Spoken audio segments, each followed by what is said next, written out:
In real life, the golden age of piracy was probably a pretty horrible time for everybody who was touched by it in any way, shape, or form, including being a pirate, which did not end well for most of them. But we now look back at it at a distance of over 3 centuries, and the golden age of piracy from the late 17th into the early 18th century has been very, very highly romanticized. Um, there's, and that's kind of understandable. There was a lot about pirates that have that romantic adventure vibe.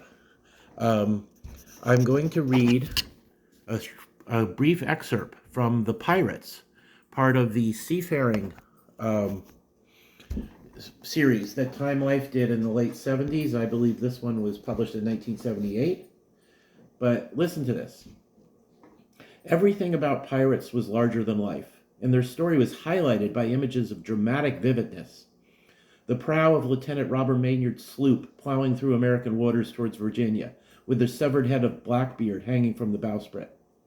Captain Kidd, tortured by guilt and indecision, slowly going mad in the furnace heat of his cabin as he waits for prey at the mouth of the Red Sea. Henry Avery, slipping home to Devon with a bag full of diamonds. The pirates of the Bahamas cheering their nemesis, Woodus Rogers, all the way from the beach to his fort. The body of the last great pirate, Captain Bartholomew Roberts, being dropped into the sea in his crimson coat and breeches and gilt finery.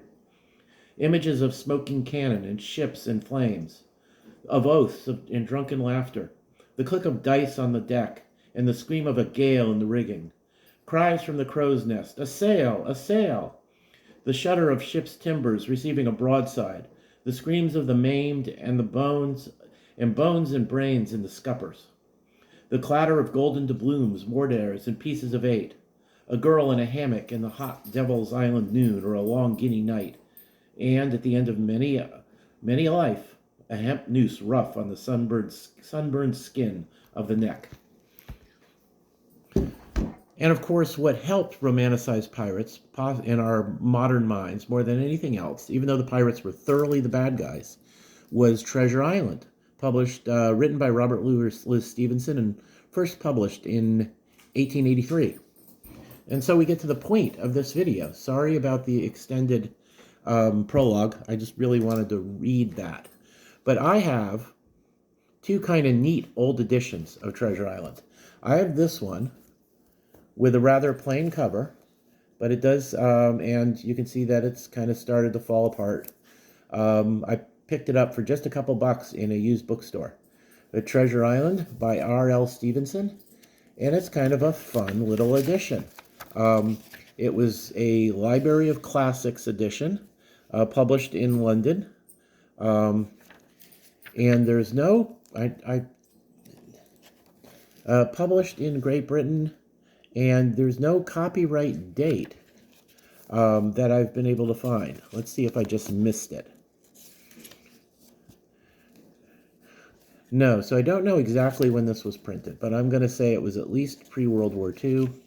And it's a nice, very easily readable edition. There's, very nicely laid out, good prose. I have actually reread Treasure Island any number of times during my life, and I've gotten this one out to reread it in this edition sometimes, just because it's so much fun. I like Joyce, the Squire Trelane's butler or manservant. Sadly, in the book version, well, I don't want to give spoilers. But, if you please, sir, said Joyce, if I see anyone and I to fire, I told you so, cried the captain. Thank you, sir, returned Joyce with some quiet civility. There is later on he shoots. Did you hit your man? Asked the captain. No, sir, replied Joyce. I believe not, sir. Next best thing to tell the truth, muttered Captain Smollett. Load his gun, Hawkins. This is from the fight at the cabin, which is like just a great action scene. So, a fun edition, Library of Classics, published in Britain, and I don't know what year, because there is no, did I miss a copyright date? I did not. There's just no copyright date. Well, darn you limeys, you don't know how to properly label your books, do you? The other one I have, and this is really cool.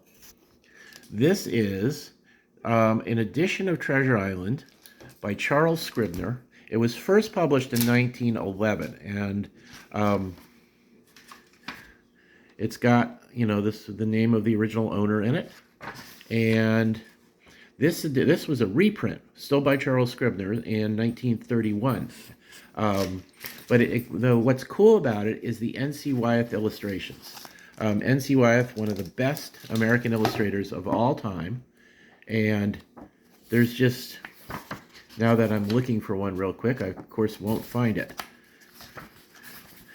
It's just stuffed with illustrations, and I now can't find a single one when I'm doing the video.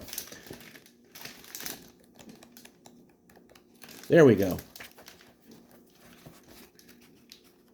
The pages don't easily turn on this.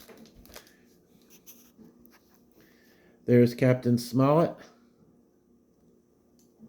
running up the colors of the ship on the cabin after they've been forced by the pirates to abandon the Hispaniola, their ship. Anyway, Treasure Island truly is a classic novel. It's great adventure stuff. Hawkins' story arc, his father dies early on in the novel, and a large part of it, I think, is discovering father figures. Smollett and Dr. Livesey and Squire Trelawney both have their own, they can have their faults, but they also have their virtues, and all of them make up kind of a collective father figure for Hawkins. And early on in the book, he attaches himself to Long John Silver.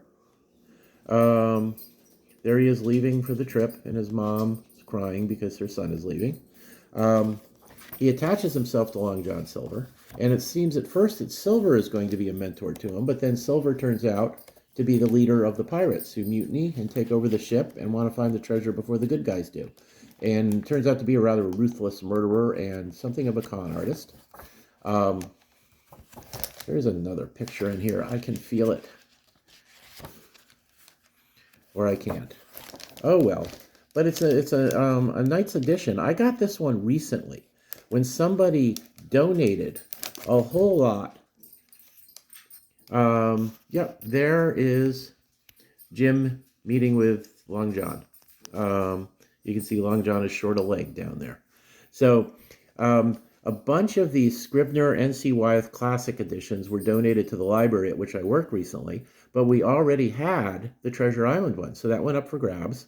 And of course, it would have been wrong for me to take advantage that I work there and I'm the one initially going through this donation, for me to just grab it before anyone else has a chance to do so.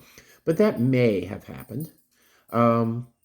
And so now I own this one with the awesome Wyeth illustrations in it. Ah, look, I turned right to one. That's at the end. That's where there's only a few pirates remaining, because one theme we see is that the good guys remain disciplined under the strict Captain Smollett, while Long John, although his strength of personality keeps him as leader, does not do a very good job. And the pirates are undisciplined. They camp near a swamp where a lot of them get sick. They don't keep a proper guard, which allows Ben Gunn to sneak in and slit a throat during the night. They launch a attack on the cabin that the good guys are able to beat off because Smollett keeps them disciplined and fighting intelligently. So there's a theme amongst the other themes. There's a theme of discipline versus chaos amongst what is good and bad.